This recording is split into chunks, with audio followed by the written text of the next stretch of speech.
very special presentation for you. But first, let me allow my staff to introduce themselves, and we will start with Chanel.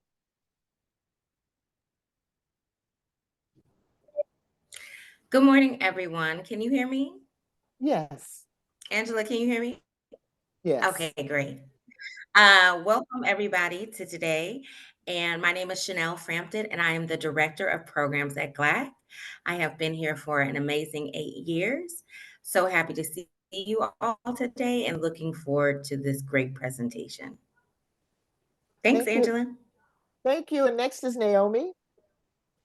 Hello, everyone. I'm Naomi Scott. I'm the Director of Operations here with the GLAAACC team. It's a pleasure to have you all here today. Looking forward to today's speakers. Thank you. Great. And Jessica. Good morning. I am Jessica O'Davis, and I am the Special Events and Social Media Coordinator, and I hope that this special event speaks to everyone here today. Thank you so much for coming, everyone. Excellent. And that's the GLAAACC team. And on behalf of our chairman, Gene Hale, again, welcome to GLAAACC in the AM. As many of you know, entrepreneurs of color, one of the barriers for being successful includes access to technology. And so access to technology is really important for a number of reasons. It increases your visibility and reach. It allows you to have a competitive advantage. It also allows you to mix with the community and advocate on behalf of your issues, and many, many more reasons why access to technology is so important for entrepreneurs of color. And so today I brought my friend Derek Smith to have a discussion with us about the importance of technology, and especially as we get ready for the Olympics and all of the events that are leading up to that and all the different economic development opportunities that are taking place in Los Angeles. At GLAAACC, we felt it is very important that we have access to technology, and more importantly, learn how to use it to the best and the most of its abilities so that we can have a robust company for our own. And so Derek is the founder of Plug-in South LA, and it's a safe space that he's created for Black technology to thrive. He's going to take a few minutes and tell us about himself, Plug-in South LA, and then he and his friends that he's brought with him today are going to delve into subjects like AI, the latest technology, and some insights on the future. He's going to then share some more things. Let me see, get my flyer here. Exploring new tech features. And then he's brought some founders from the tech world, and they're going to share their journey. And then we'll do some Q&A, and then we'll wrap it up with some upcoming events. Unfortunately, I'm going to have to leave. I'm double booked today, but I'll leave it to my quite capable GLAAACC staff, GLAAACC team, to take us the rest of the way home. And with that being said, welcome, Derek. Thank you, Angela. It is an honor to be here today. Thank you for all of the great work that you do in and around Los Angeles. I believe that business owners are the new superheroes that we need to champion and support. When Black businesses can thrive, so can our communities. And so I have made it a priority and a mission through Plug-in South Los Angeles, which is now Plug-in Ventures, to really provide and connect talented entrepreneurs who are building tech-enabled businesses with the right capital resources to scale and grow their businesses nationally and hopefully globally. We operate an accelerator program annually that is 12 weeks, where we work with founders who are bringing to market solutions in fintech, climate and sustainability, ed tech, digital media, and a host of digital health, more importantly, and a host of other sectors that we think are really sectors that can use sort of disruption to really address some of the larger problems that impact diverse populations around the world. And so that's what we do here at Plug-in. We're all about championing and supporting Black and brown entrepreneurs. Thank everyone on this call. Business owners, we know how hard it is to operate a company. We know how tough it is to sort of get all of the right resources that you need at whatever stage you are in terms of your growth. And so just really honored to have everyone on the call today. I brought with me today founders founders that have come out of our program, and founders in the broader, sort of LA tech ecosystem, that we've, worked with or connected with, sort of through the broader ecosystem. And today we have Alan Narcisse, the founder and CEO of Gigs, and Serge Amouzou, the founder and CEO of Datatrixs. Both are bringing to market solutions that create efficiencies for business owners who want to leverage the power of data and AI and machine learning to service their business needs. I'm going to let both of them tee up a little bit about who they are and what they do. But the goal of the session today is really to have a broader conversation around, look, no matter what stage of growth you are in with your company, there are tools and software and programs and latest and greatest sort of technologies that you should be using to streamline your businesses for efficiency, right? At the end of the day, the technology that exists in the marketplace today is incredible. And if we're not taking advantage of these tools and resources to create more capacity to grow and strengthen our businesses, we're missing a much bigger opportunity. And so through the conversation today, we can sort of dial into Alan and Serge's sort of like companies, but also, their general sort of perspective of, here is what you need to do, or here are some of the tools and resources in this broader sort of technology bucket that you absolutely should be thinking about as you think about ways to streamline your business. So without any further ado, I'd like to kick it off to both Alan and Serge to introduce themselves. And then from there, we'll dive into a few questions and then hopefully have enough room and time to open up the floor to questions to those of you on the call today. Alan, Awesome. do you want to? Thank you, Derek. Can someone also make me a co-host of the presentation as well? Yes.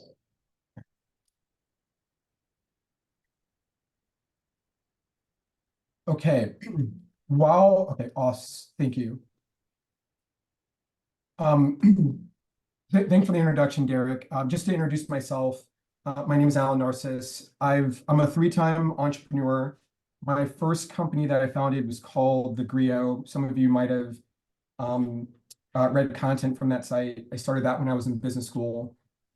Then I founded a company called eByline that connected freelance journalists to paid opportunities at newspapers and brands. Then I spent the next 6 years in rideshare. Excuse me. Excuse me. I was the first general manager of Uber Eats. So if you've used that service, started that when it was a very small business. And then I ran rideshare at Lyft for both Los Angeles and all the West Coast. Then I spent a year as COO of another labor marketplace called WorkRise that focused in on blue-collar jobs. And then in the summer of 22, I founded a company called Gigs, which is my current company. And if any of you have hired hourly workers, I've been an hourly worker. It's really hard to find jobs that are the best paying, that use your skills the best, that are closest, and are the best opportunities. And it's really hard to hire. And so our mission is to lower the distance between humanity and opportunity. If you visit our site, and you can go there at getgigs.co, we focus on being a transparent, simple, visual, but more importantly, empowering job search tool. We make it clear where the job is, what the requirements are, how to be successful in the job. And that's very different than incumbent sites that we might have heard of that people use to search for jobs. And so our goal is to be the destination for job seekers, especially service workers, blue collar workers, and gig workers. Although we're called gigs, the majority of our jobs are full-time and part-time jobs.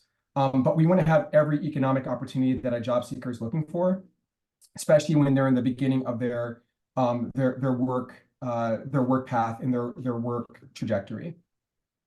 Just to call out what Derek mentioned at the beginning of the call, it made me think about the very beginning days of starting Gigs. And what was really important to me was that I spent as much time building our product, talking to employers, talking with customers. I didn't want to spend a lot of time on administration. But when you're starting a company, these administrative functions are really, really fundamental and really important.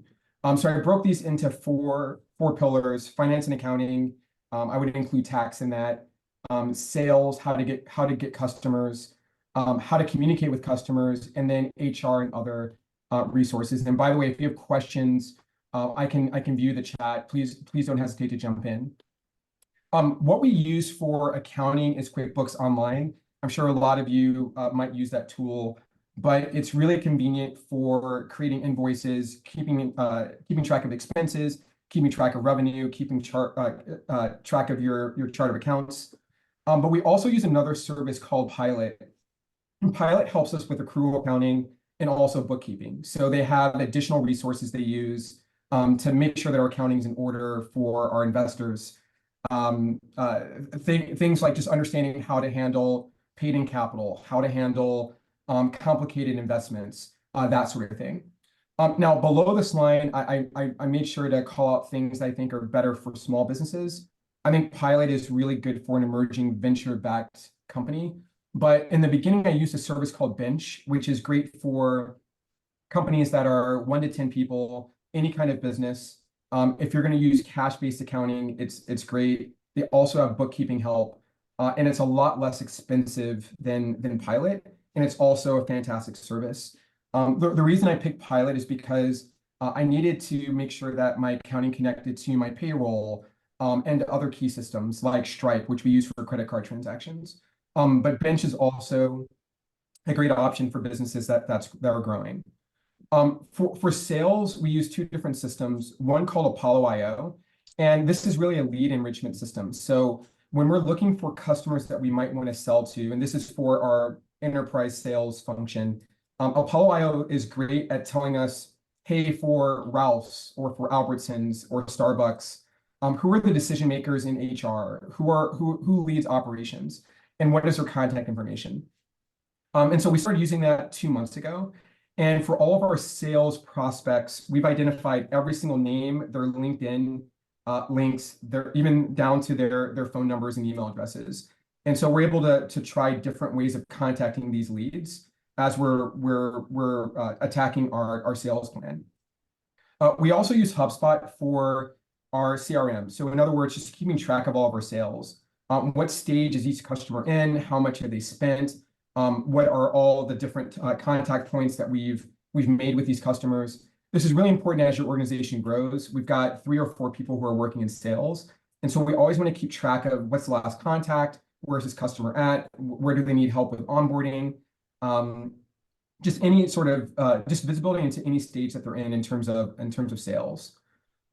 In terms of communicating with customers, in the beginning we used HubSpot, but we graduated to a system called Customer IO. And that allows us to connect our database and our platform to emailing customers. And in the job space, it's really important to email customers with the freshest, most up-to-date relevant jobs. And Customer IO allows us to do that really simply. But when we were first starting the business, we used HubSpot, which was very manual, but worked up to a certain point. I've used MailChimp in the past, which is great for smaller businesses. If you have a list of emails and you want to create an email template, it's affordable, it's easy to use, it's pretty simple. And so I recommend that. We've also used Squarespace to build landing pages, different websites before we built our product. And Squarespace is extremely affordable. You can buy domains from Squarespace. So it's a one-stop shop if you're trying to build a website from scratch. Last, I'll mention just how we manage HR. And so we use Rippling that allows us to manage all payroll taxes, all payroll for multiple states, which is really important. And it connects with Pilot. So whenever I initiate a payroll process, it's automatically in QuickBooks. My bookkeepers know about the processes. And it's pretty much a one-stop shop, and it's actually really affordable for a growing business and a small business.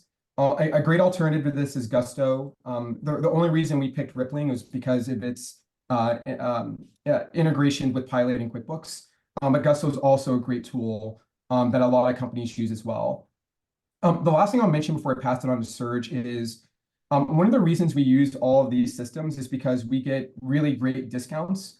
We're backed by an investor called Slauson & Co., which negotiated discounts with almost all these services. But I don't think that you need to be a venture-backed company to negotiate a discount. And I think this is something that the chamber could actually work on is actually reaching out to some of these sales leaders and saying, hey, like we've got some startups and some companies that we work with that are really interested in using the service. What kind of discount can you provide? And with Apollo IO, we got an 80% discount. With Pilot, I think a 90% discount for the first couple of years. Rippling, we have a very steep discount as well. And so you don't have to be a venture-backed company to just reach out and organize to get discounts on these services, which saved me a ton of time in setting up my business. And I basically rely on this stack now to run the day-to-day. I'll pass it to Serge, but if there's any questions, feel free to drop it into the chat. I'm happy to respond there.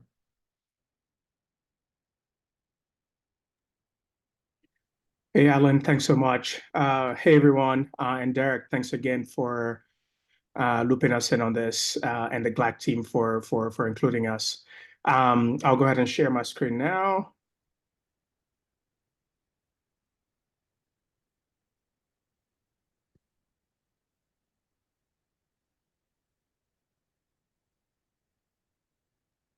Excellent. So hello again, everyone. My name is Serge Amouzou. I'm the CEO and founder of Datatrixs, which is a productivity software for CPAs. By way of background, I'm actually an immigrant initially from Togo. Moved to the US when I was 12.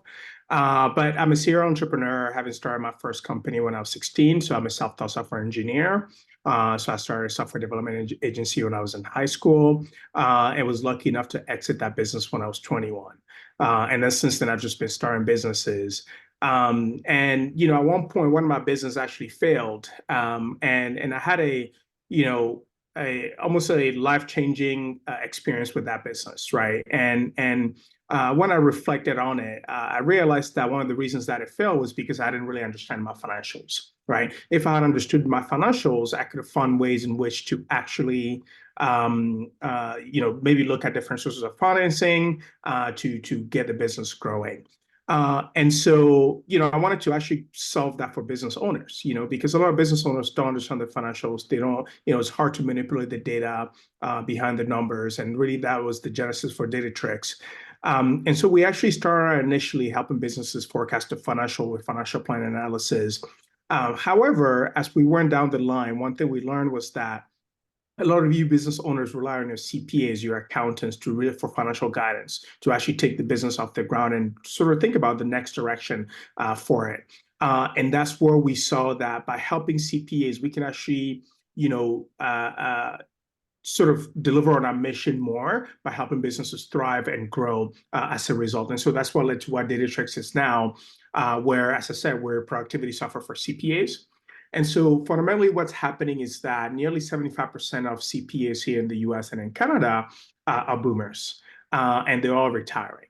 And the rate of entrance for new CPAs is like 50%. And so the industry needs more automation and streamline workflow than ever. That's what we provide them. And so you can think of Datatrixs as, without Datatrixs, they're in the accounting software, they're in Excel, they're in spreadsheets, they're in PowerPoint, they're in Canva, they're in, financial plan analysis software, just to put our advisory reporting together for you. And this is taking them 4 to 6 hours to do. That often leads to, late reports being generated, which means that you're unsure, where the business is for some time before you get some clarity. And so just tedious and time-consuming process. With our software, we trimmed this down to just 15 minutes, right? And so using machine learning proprietary algorithms, they're able to write up chart analysis, add charts and graph, and then boom, wants to share with you or with the client, everything is good to go. You're able to actually go in there and quickly manipulate the data, apply some filters, see how the business is going, and really glean the insight that you need to go forward with the business. So that's Datatrixs in a nutshell. We're an early stage company, seed stage. We've raised some venture financing for the business so far, and really just starting to grow as a business. But For this session, we really want to dive into how we can be helpful in leveraging technology to scale your enterprises, right? And so I think one of the ways in which I love to do it is, if folks can just share the type of businesses that they are, right? I think I've seen some consulting firms in the chat.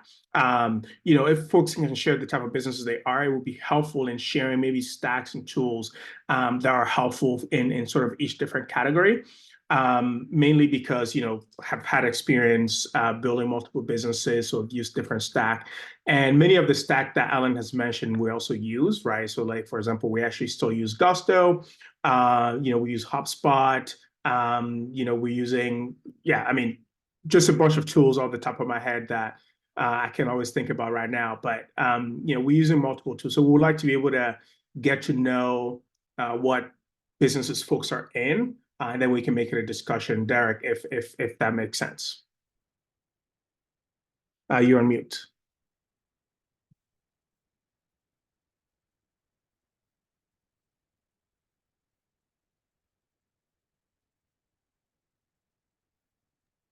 Sorry about that. So by stack, you mean, what software are you using on your, company dashboard, right? Like, so just for those of you who, are not fully integrated with technology, when Serge says stack, he's really saying, what are the different sort of software programs or platforms that you're using to operate your business?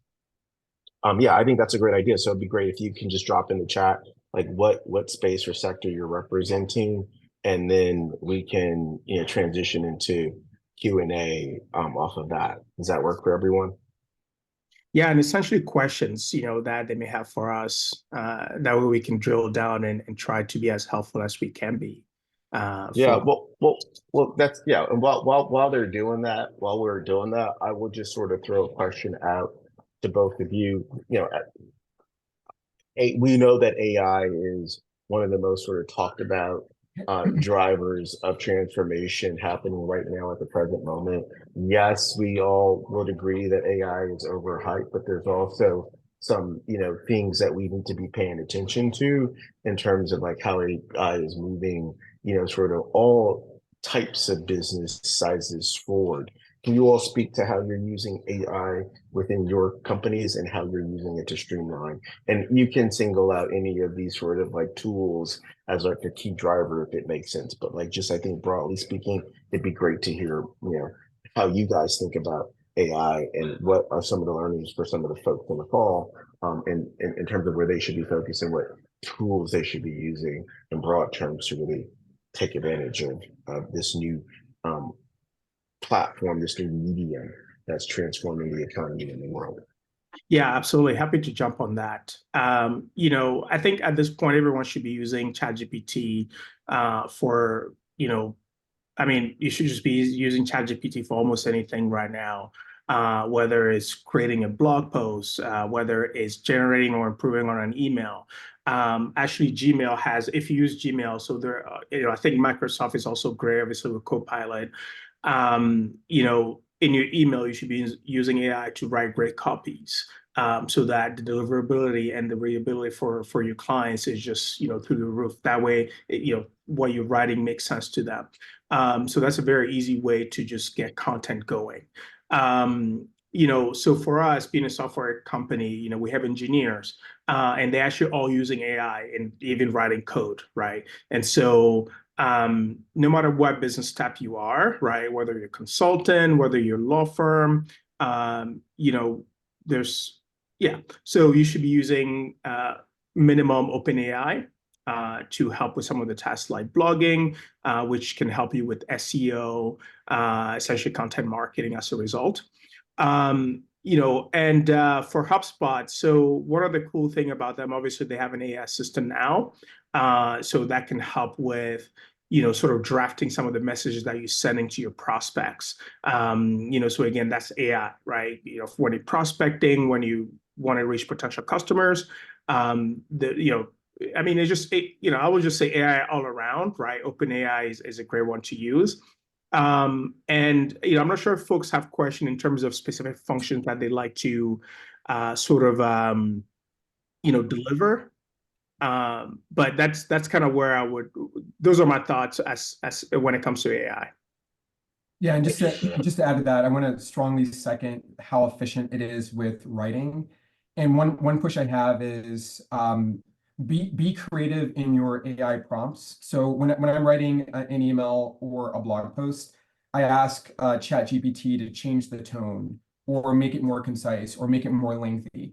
There's a lot of, I mean, there's endless possibilities in terms of how it can take your voice and actually extend your work for you. As an example, I've taken emails that I've written and asked ChatGPT, take my tone and write this other email like I would write it. And it's obviously pretty accurate. Gigs is also using AI for resume reviews. And so one thing that we've learned is that a lot of job seekers might upload a credit card statement or an immigration statement or other things instead of resumes. And so we're using OpenAI's API to actually review those resumes. I think anything with manual categorization. So we're managing millions of jobs, and we need to understand, is that job a fast food job or a retail job or a grocery job or a gig job? And so we use OpenAI to help us do something that can be done manually, but do it instantly at massive scale. I will say that OpenAI is not perfect. It actually has that disclaimer under the call to action button when you're actually asking it to do work. As an example, yesterday we were preparing for a board statement or a board meeting, and we were reviewing financial statements of comparable companies. And we asked ChatGPT to pull out quotes of a specific topic. And then what we noticed is that one of the quotes actually wasn't in the source file at all. It kind of just made up the answer. And so one thing I would encourage you to do is, yes, it saves time, but actually double check what it's telling you. Don't fully rely on it. It can save your time, but also don't sort of put yourself in a position where something really important or critical is not reviewed by you because it's still a developing technology. Yeah, and I'll add to that too. For us at Datatrixs, we're using AI to help CPAs deduce trends behind numbers, right? Where they can connect to, so you can connect to your financial tech stack, so like QuickBooks, Xero, basically all that sort of accounting software that you can think of, and then basically just ask it questions, right, about the numbers, right? Hey, what is our revenues, last quarter compared to this quarter, right? What are the revenue drivers? What's enabling this trend to occur? And so those are very quick way in which we help our clients serve the clients better, right? And this is available to any business to be able to just quickly understand how the business is doing. And while we're still in the age of AI, which is exciting, and as Alan mentioned, it still hallucinates, right? Which means that it doesn't necessarily always say the right thing at all time, right? Understanding this, we've actually taken a step further where when our CPs are in a platform, right? When CPs are on a platform using it, they can actually switch to a manual mode where, because the professionals, they actually know how to manipulate the data.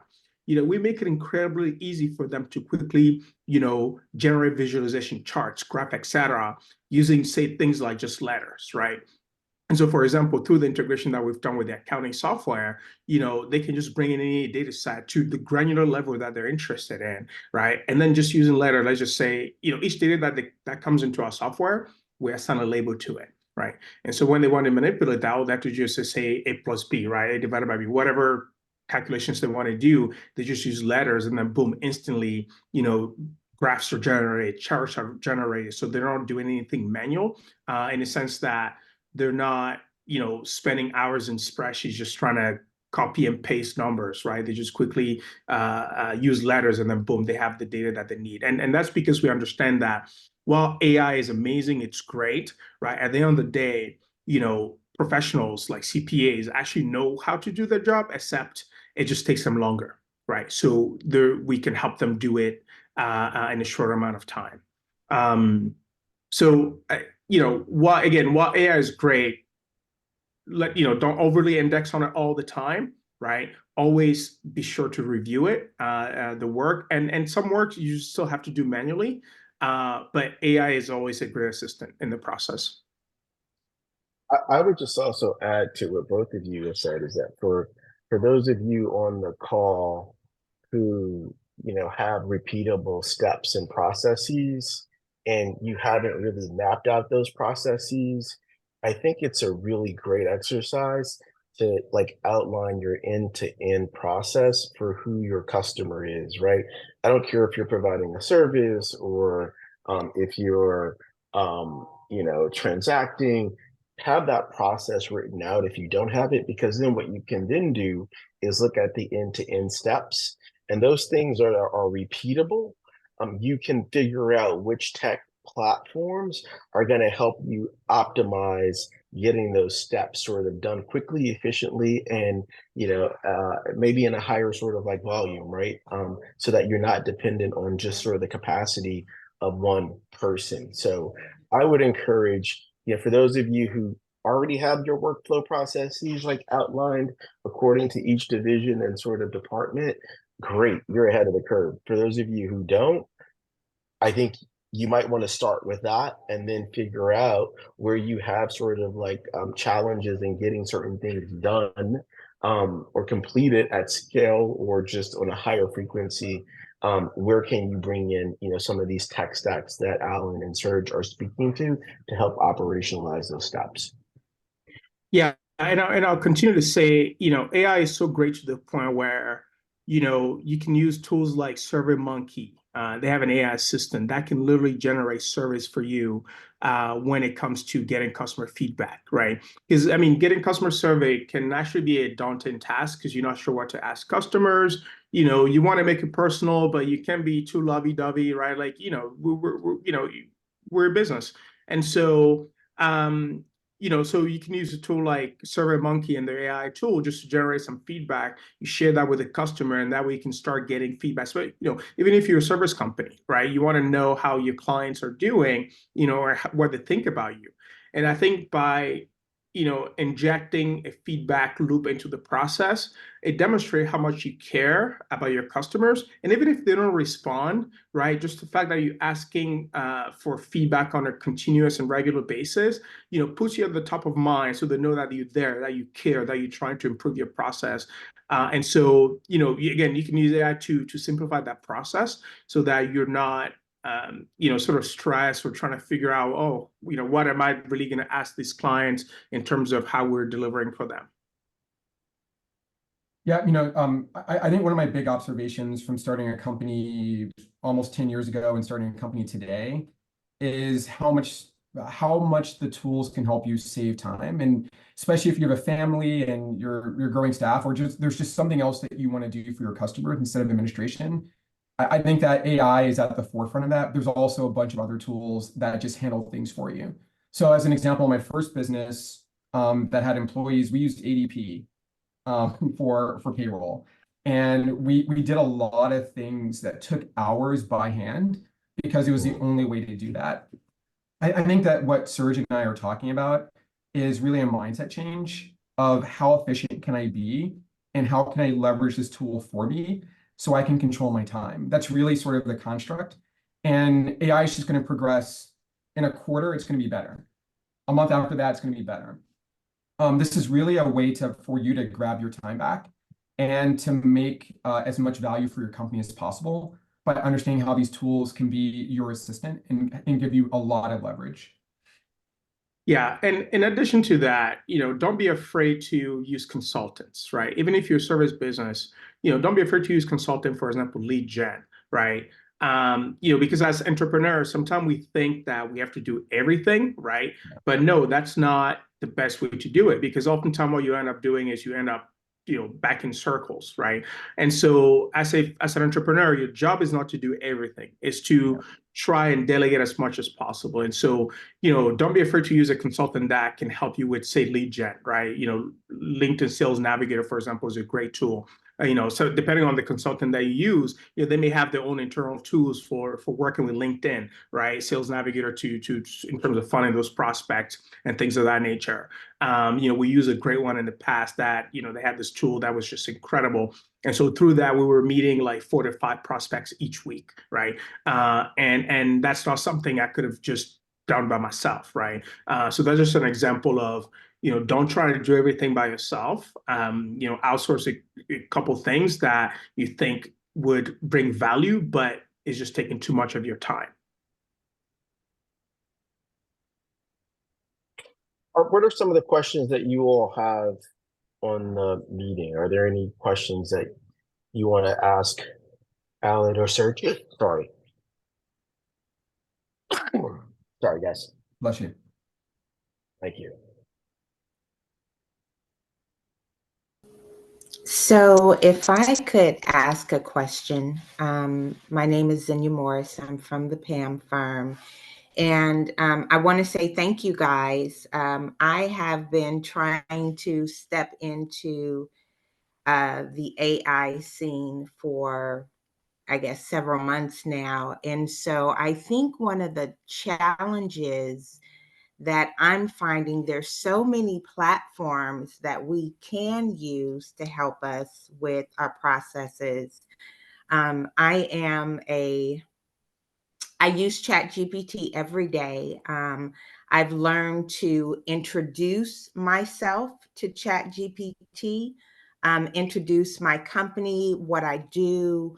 I've been able to share maybe meetings that I've had so it could know the tone and how I speak and talk. And so a lot of the information that I'm sending out, I do remind it on a constant basis that, when you are forming this content, make it sound like me.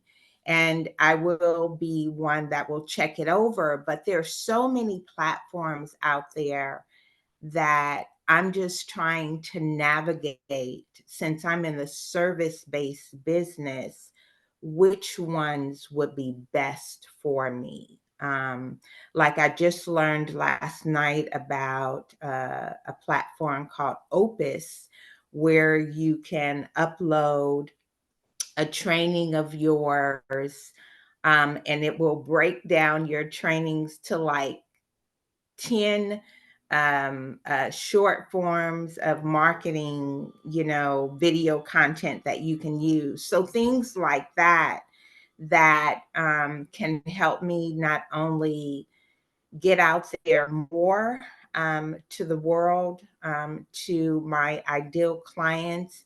It's just so many platforms that are out there that can support us. It's just me trying to navigate which ones are best for me as a service-based business. So I don't know if you guys can share any of your wisdom about that, but that would be very helpful for me. And Xenia, if I could ask, what do you think is the biggest problem on your mind that you want to solve for your business right now? So for my clients, everybody needs business administration, right? They need that back office support. I'm trying to navigate if it's the challenge of them needing it and maybe not being able to afford the services that I offer, or if it's just me connecting with my ideal client and finding out exactly what they need. So for instance, one of the gentlemen said about surveys. I send surveys to all of my clients. I don't always get them back, but on a consistent basis, I send surveys because I want to know how we can better serve them, or if what we're providing is the best service to them. So I'm trying to figure out what's kind of happening in my industry right now and how I can better support my clients. I hope I'm making sense with that. It does, and I know that Serge has thoughts on this too. But one of the things I just heard as you spoke about that is maybe you should have a phone call or a Zoom with these customers, because it seems like the questions that you want answered are, well, what else are you using to solve these problems? How much are you willing to pay? Why would you use us? And so I think this is one of the reasons we want to use AI and these other tools so we can spend more time with our customers and have face-to-face conversations. And I think AI can help you solve the problem once you understand the problem. And right now, the problem is kind of, what do my customers need? What are the right customers I should go after that want what I can deliver at the price that I need to make this work? In my experience, where I've used OpenAI or ChatGPT the best is, okay, now I understand these types of customers. Tell me all the customers that look like this. But there's this initial problem solving of really understanding your customer, what distinguishes you, how much they should pay, what good service looks like. And I just learned that having face-to-face conversations and honestly just asking the tough question of who does it better than me do? What do you like about them? How much are they charging? I found that a lot of customers are really open about having those types of conversations. Yeah, I agree 100% with Alan there. The more you talk to your customers, the more, you just learn. And so, like, for example, I can't even tell you, like, I can't even say it's weekly, right? Because we talk to our customers all the time. I mean, literally, for one, we have an email thread that just keeps going back and forth, right? Where they're sharing, hey, look, we actually would love to see this, right? Hey, I actually have this idea I want to run by you, right? This and that. And then another way we also communicate with them is we have them connected to Slack Connect. So that way they have access to us all the time. They can just quickly send us a message. And these are just a couple of customers that we have like that in terms of the ones that we talk to. Almost think of them as your client advisory board, right? But we're in constant communication, right? And that's how you find out what they really need. And they even come into you sometimes with suggestions, right? And then once you have those, then you can start thinking about, okay, what can I actually use to deliver this value to this client, right? And then it comes down to, I think then you have to look at the stack that you have right now, right? What are you using for sales? What are you using to deliver the solution to them, right? And is there already AI tools embedded into those platforms, right? And if not, therefore, then you can start thinking about which platform can you use, right? That has AI-enabled capabilities that can even help you speed up the process, right? And for example, I can tell you, we actually just onboarded a new client last week. But before we onboarded them, we had a previous call, did a demo, and they immediately was like, hey, do you have this thing that, like, we'd love to see this. And just through that, and after we onboarded them last week, we already shipped that feature to them this week, right? But that just speaks to the power of continuously talking to your client and using AI. Right. Again, for us being a being a software company, and as I mentioned, our engineers are using AI, right? And so us being able to quickly build that feature in was like quick. We didn't have to spend, 2-3 weeks trying to engineer a solution, right? We literally use OpenAI to help us solve the problem, right? And from a code standpoint, and then just delivered it, right? So that's the example of the power of AI. But also the power of talking to your customers on a regular basis. And I would say, sometimes it's tough for your client to actually say exactly what they need, right? They may sort of beat around the bush because oftentimes, as you know, in the sales process, your clients don't necessarily always want to divulge much, right? Of course, you have to be mindful of that. You can't necessarily ask them, can is not the right word, but, maybe on the first call, on the second call, you can't really ask them like 100 questions, right? You have to be strategic. It's at the end of the day, it's also about the relationship, right? And so, what questions can you ask initially to gain their trust, but not feel like you're just trying to gather information out of them, right? And then from there, follow up on those, and then you can keep, the conversation going, right? Where you're telling them, hey, excited to, deliver this for you, right? Hey, we also talked about this. I'm curious what your thoughts are, and like, hey, how can we better help you on that side, right? And so I think it's by creating the trust that they start just opening up to you as a result from there.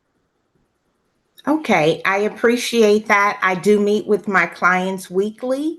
So that's always been a pet peeve of mine, but it's just really, like you said, I think some clients too, like you were sharing, they have they're challenged with expressing maybe all that is needed. And so it's just me trying to navigate through that process and getting them to know.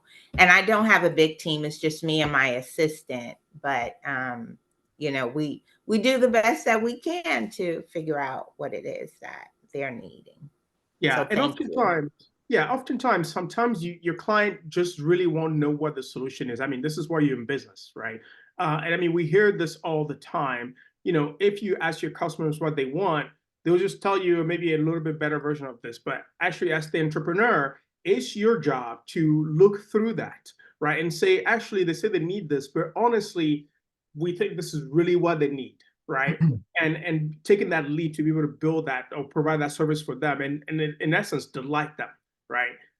Because because I think my thinking or my view, and I think Alan may agree with me on this, is like if your client knew what they wanted, they probably would have gone and built it for themselves, right?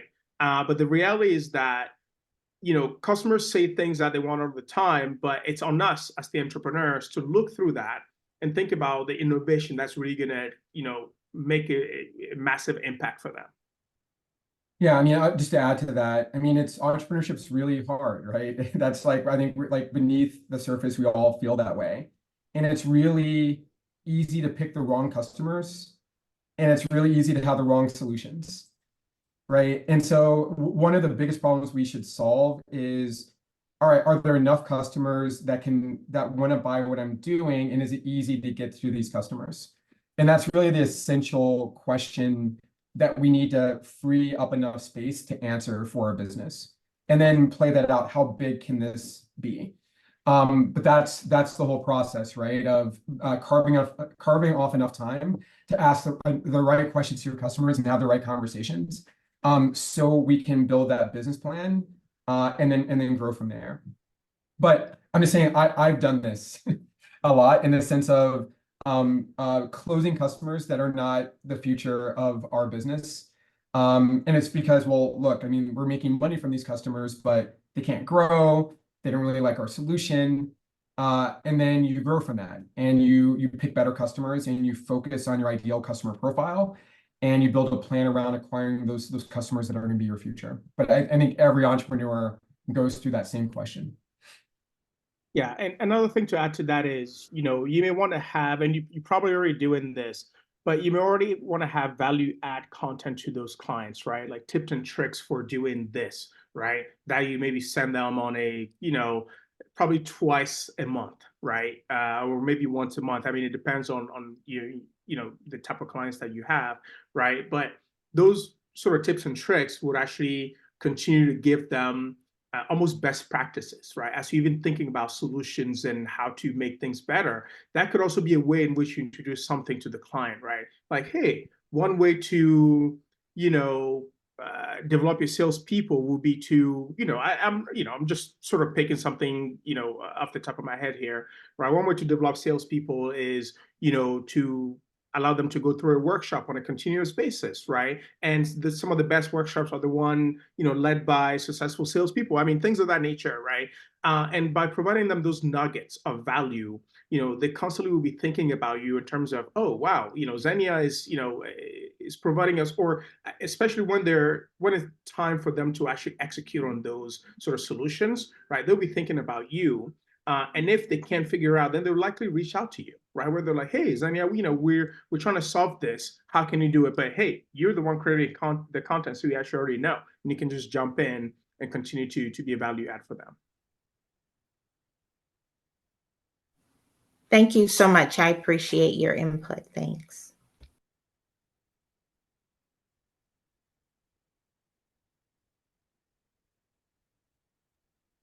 Does anyone else have any questions they would like to ask about AI or, cutting edge tools that can help your business and help you take more of your time back? Yes, hi. This is Omni Livingston, owner of O2 Engineering Project and Construction Management, O2 EPCM. This is so exhilarating, and just love this, this webinar that we're having today. So thank you for this. My question is, in terms of security, what are your take on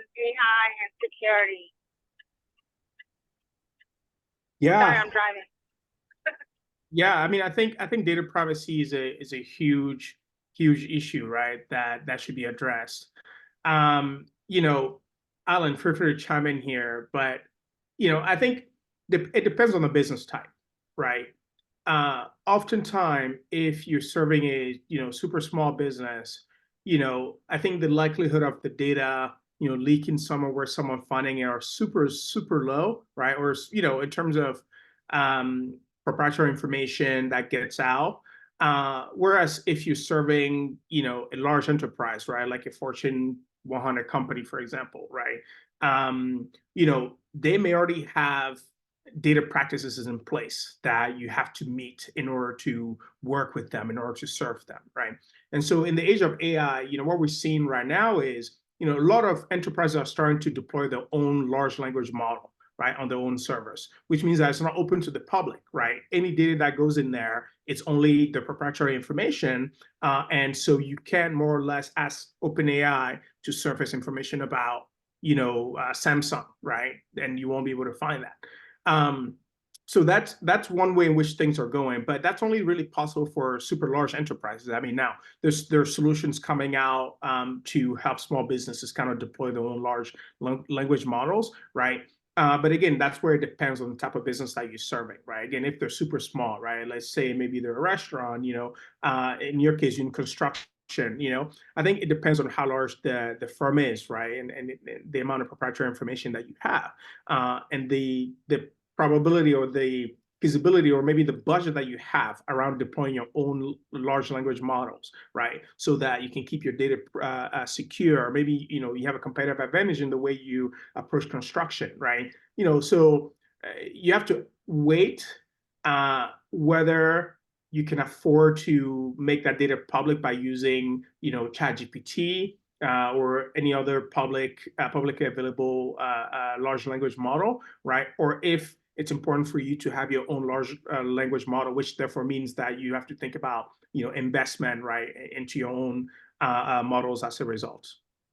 So that's kind Yeah, of and as consumers, I was going to say, like, as consumers, I think we have just broad internet concerns about privacy. One thing I've learned in managing a job board is that job boards are actually targets for security issues. The reason being is because a resume can tell you a lot about a person, and then there could be credit card scams or credit scams based on that. So like my general advice is it's important to have customer information so you can stay in contact with your customers. But if you have other information that you plug into other systems that you don't need to secure, let other systems secure that information. For example, we never store credit cards for our client. We offload that to another secure system that can do that much better than us. When it comes to email addresses, phone numbers, we lock that down, and we had a security audit, make sure that all of our database vulnerabilities were secure for a business, because we're thinking about the future. And as we grow, that's not a risk that we want to have. Plus, we have a responsibility to our job seekers to protect their information. So yeah, I mean, I think just broadly, there's an obligation around the consumer data that we have as businesses. And we have to just put thought into protecting that, right? Because like I think we've all seen issues where businesses have been in the spotlight, and that's not what you want, right? You want to be serving your customers. You don't want to be on your heels, and you want to focus on growing. So in my previous career, I used to work in security, so I take it very seriously. And I think just generally we're more conservative about security than I would say the average business because of that. Yeah, and I'll also add that, and this is not a popular opinion. I would say that sometimes, firms use security as a marketing tactic rather than the reality of it, right? Because I think the reality is what Alan has just mentioned is that as consumers, we have general concerns anyways. Like your information is already out there. What's happening right now is that actually AI is just making it super easy for it to be surfaced up, right? And so from a consumer standpoint, generally, it's almost as though, your information is already out there and anyone already has access to it, right? Now it comes down to how do you mitigate it? And again, just like Alan mentioned, having your client's contact information so that, you can reach out to them, they know it's coming from you, right? For example, on our platform, we actually don't save any of our clients' financial data that they're bringing into the API, right? It doesn't go into our database. The only way in which they continuously will have access to that data is if their access token, which is essentially the authorization that we have to pass to say the accounting software is active, right? So the minute that's not active, they won't be able to see the data. They will essentially just be able to see shells on the platform, right? What does this prevent? It prevents, the data being shared to maybe the wrong customer, because our platform is all about collaboration, right? So let's say someone, it doesn't happen often or it hasn't really happened, but let's say someone, for whatever reason, mistakes another client and shares the information with another one of the customers. Well, even if that person logs in, they won't be able to access the data. They will just see shells, which won't mean anything to them as a result. So that's one way in which we take data, privacy super seriously on our end, so that our clients' data is safe, and even among them, again, they won't be able to access it unless their access token is valid. I hope that that answered your question a little bit there, Amon.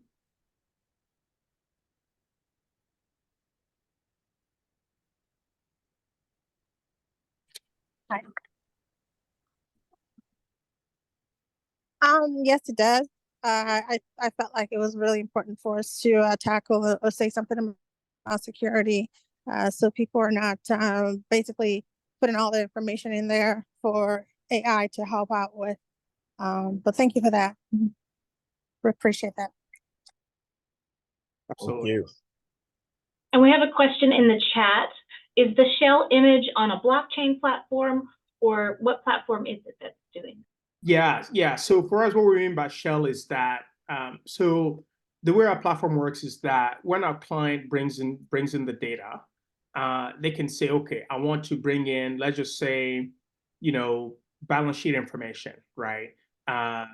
Sales, let's just call it, account receivable ratio, right? In order to calculate the account receivable ratios, they need to bring in the account receivable, and then sort of like the total sales coming in, right? And then do, account receivable divided by sales. That gives you a ratio, right? And so once they can actually save that, and it gives them the ratio that they're looking for, right? So that becomes a shell.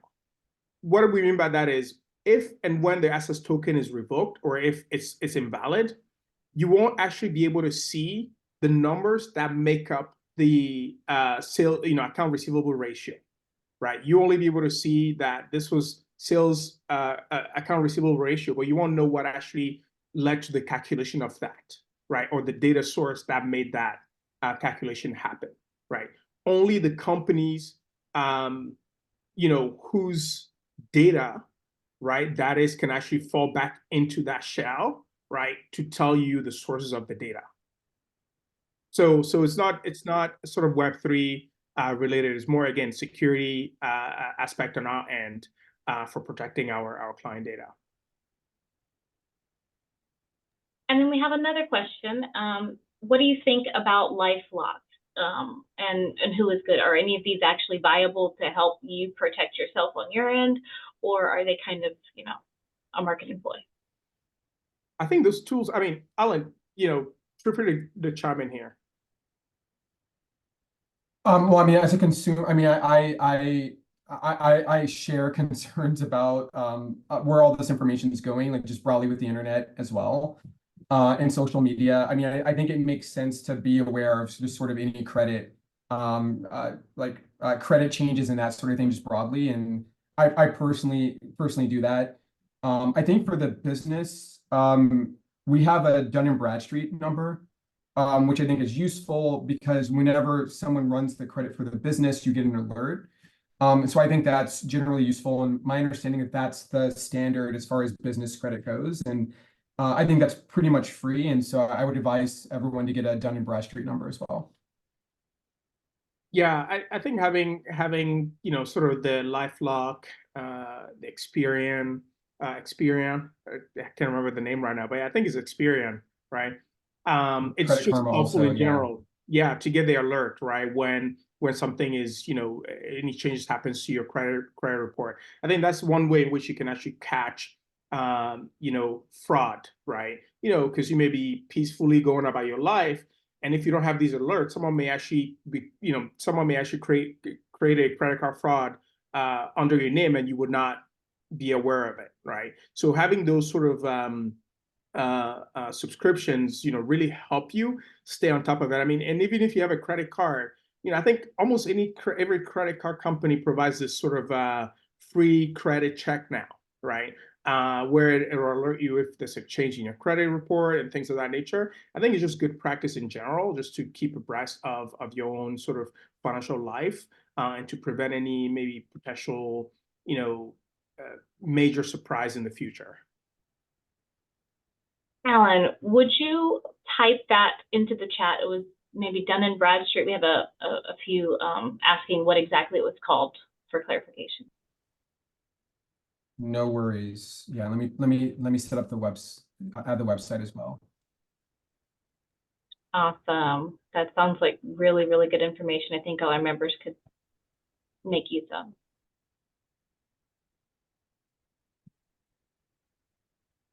While he's pulling that up, do we have any final questions? We may be a little bit early, but if we don't have any final questions, we may go ahead and wrap up and give you guys back a few minutes after our announcement. I think maybe the one thing I'll add is, from the business side, I'm not sure if there's, I think Dun & Bradstreet is great. We also have one. But I'm not sure if there are services that really give you alerts on your business credit, in the way in which you would get it, on the personal side, right? From like LifeLocks of the world.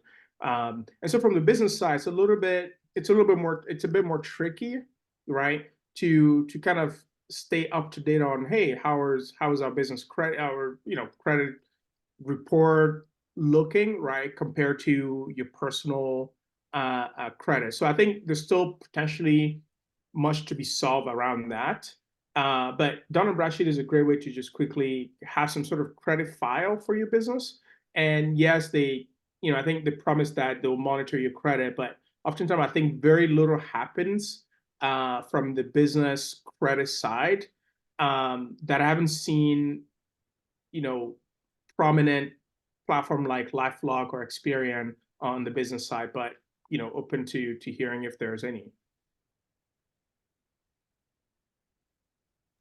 And then we have someone asking, where is a good place to learn more about AI? I will say that on our website, we have someone named Patty Roth who posts events for her and for SCORE, and she teaches different AI classes. But I would love to hear if you guys have any thoughts on locations to kind of learn about all these different kind of AI platforms, because it is becoming kind of a free-for-all, and there's so many out there. Yeah, so Google is offering free AI classes on a continuous basis. I mean, they're available to anyone. And so I can try and drop the link here.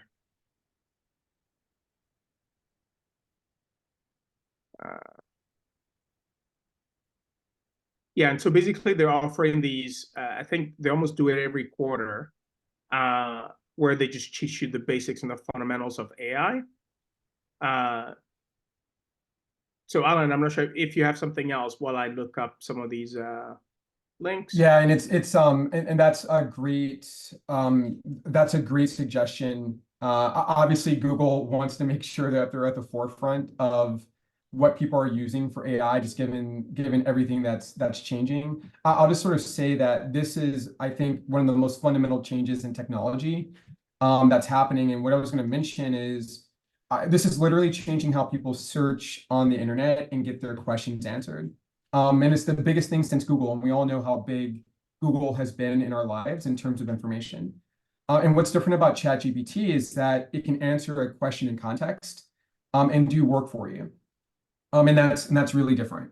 And so my suggestion is not only aggressively pursue these classes, but also just practice. And if you have an instinct that, look, I'm doing something manual that I could save time, try it on ChatGPT. You can even ask ChatGPT for feedback. And I've done that on things that I've written or on presentations. Tell me how to do this better. And it's really sort of just really open waters in terms of what's possible. And as I said at the beginning of the call, it's changing all the time. It's always improving. I asked it to make charts. It can understand images. It can make presentations. That's really different. And so it's great for entrepreneurs like us in the sense it can save time, but it's also really important to understand that your competitors are also using AI, and they're delivering value to your customers using these solutions. And that's why it's really important to stay at the forefront in terms of how it can help you serve your customers and grow your business. Yeah, and I would say if you do searches, consider AI or ChatGPT sort of like your new search engine, for lack of a better word, to maximize your interaction with AI on a regular basis. That way, again, you kind of can see things along the way in terms of how it's interacting with you, how you're interacting with it. And in fact, Google just rolled out, I think, AI on their search platform all across the board, right? So if you search something, it basically will tell you how to actually do it, right? And so that's the same thing with ChatGPT. So view it as your new internet browser, and just by default of interacting with it and engaging with it, you'll start to get really good at just knowing what AI is. And like Alan said, ChatGPT has analysts, which basically will do much more granular sort of analysis for you. You can drop documents in there and ask questions of it. Now that is, I have tested it multiple times, given the value proposition we offer for our clients. That definitely still needs massive improvements, but it's a great playground just to go in and see what's happening. And like it'll actually, if you open up the asset it's actually doing the work, you can see all the Python scripts that is going through to generate the charts that you're creating. Again, that's just if you're curious to look at sort of the under the hood, right, of how it's actually generating the analytics and things of that nature. But again, it's by no means great yet, because it just hallucinates a lot. It's not particularly correct because there's so much that needs to be done in order for it to understand sort of natural language when it comes to analysis. But it's definitely a great way to just have an understanding of what's happening under the hood. So, Serge, I'm going to ask the question for you. Like, what's a business problem that ChatGPT helped you solve that you can think of that was surprising or extremely helpful for you? Are you asking me or the audience? I'm asking you. Yeah. Oh, this is a good question. I think way too many at this point, honestly. Way too many. Again, from an engineering standpoint, right? I'm using, Copilot to write code. And it's just, it's writing an entire block of code just like that, and it's done, right? We wrote an entire ebook, right, using ChatGPT, which would have taken, we've actually written an ebook before. We had a consultant, and it took I think over 2 months to get done, and there had to be multiple revisions in terms of the cover, and things of that nature. And these were actually ebooks that were helping us with lead gen, right? With OpenAI, within a couple of hours, I was able to generate a complete ebook that we turned into blog series that we publish all across our social media, right? So there's just far too many things to just index on one. It's just amazing. It's a great tool. This is why I think everyone has to be using AI in some capacity, right? So yeah, in the past, writing an ebook would have required a consultant, lots of reviews, lots of editing. Yeah. And now it's conceptually free to create. Yeah. One thing that comes to mind for me is at one point we were trying to sell to smaller restaurants in Atlanta, and we were trying to expand there. And we asked ChatGPT, hey, in this section of the city, give us the name and address of every restaurant that fits this profile. And then actually make a map route for us so we could walk. So we can do this in the most efficient way. And we just use that as our lead list, and we actually sold that way. We could have done that by hand, but it did it literally in seconds. Yeah. And we use that plan to actually acquire customers. Yeah, that's amazing. That's amazing. Yeah, no, the applications are just endless, and it's just, it just comes down to how creative you are, right? in terms of what you want it to do, and it will do it for you. I mean, we can go as basic as make cocktail recipes for me, right? Or like help me build maps, for client acquisitions like you did, which is just, so the applications are endless. Yeah. Thank It's you funny so because much, in one of Alan my and earlier Serge. jobs, I'm sorry, Go go for for it. it. I was gonna say in one of my earlier jobs before I started eByline, I worked at Paramount, and one of my jobs was to answer very difficult questions about future business models. Things like how do you start a video game studio or an animation studio, or what's the business model of anime in Japan? This would take seconds now, Yeah. and took me months to answer when I was actually in this job. Yeah. And so I really just, in terms of how we think about jobs and problem solving, again, it's, accuracy is something that's still improving, but it's just fundamental in terms of how we think about work and knowledge and Yeah. problem solving.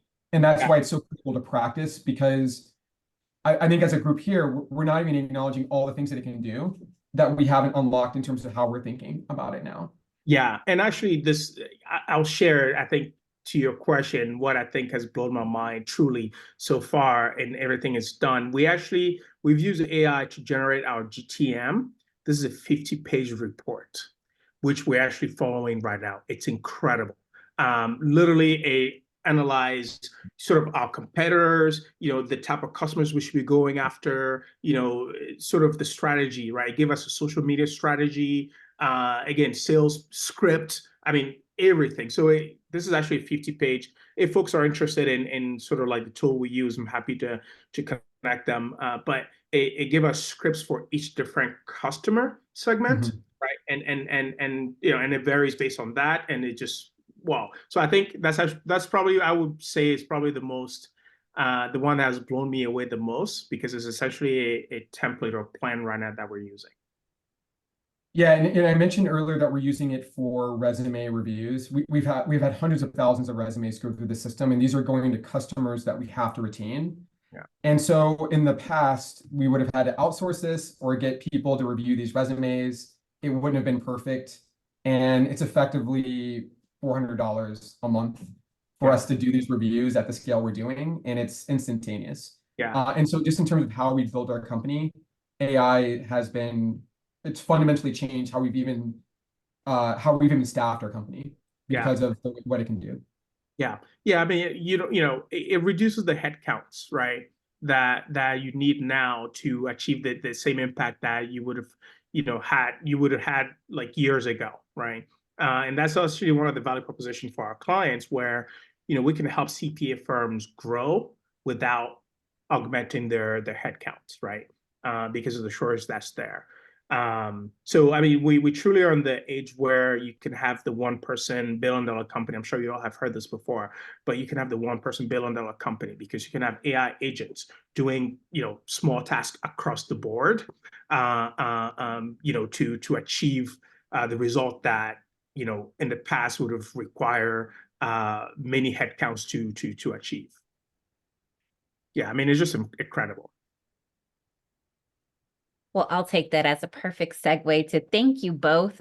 Thank you, Derek and Plug in LA, for bringing these speakers to us, both to Alan and to Serge, for this exciting information and the dialogue. It's been amazing to just go back and forth and hear the resources that have been provided today. And so thank you all to our speakers. I'd like to thank, on behalf of GLAAACC, I'm Naomi Scott as the Director of Operations, and I'd like to thank everyone for joining us and for all the questions that you have. This is why we have speakers like this, technical assistant opportunities.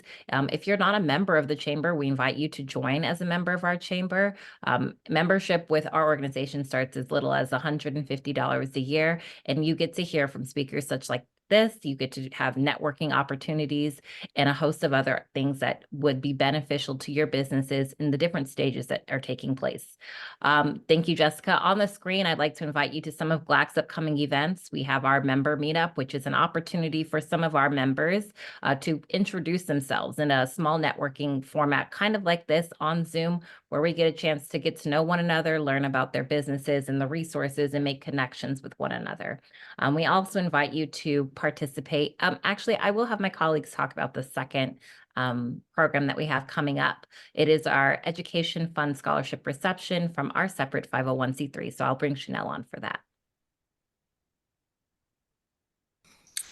Thanks, Naomi. Yes, we're celebrating our 25th anniversary for the GLAAACC Ed Fund Scholarship Reception, where we offer scholarships to students from Jordan, Crenshaw, Hamilton, Dorsey, and Washington Prep. So we invite you all to come. It will be on the calendar.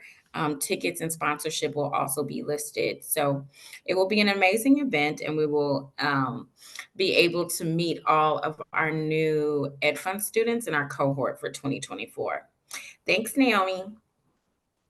And I know, Derek, is there still space for tomorrow's event that Plug in LA is having? I saw that on my calendar. And so there's an opportunity to get out and network with like-minded people and those who are doing the entrepreneurial work in the city of LA. And so we thank you all for joining us today. We thank you all for the questions. Thank you again to our speakers. Visit our calendar. You can reach GLAAACC and anything GLAAACC at www.gl3a's2c's.org. That is our time today.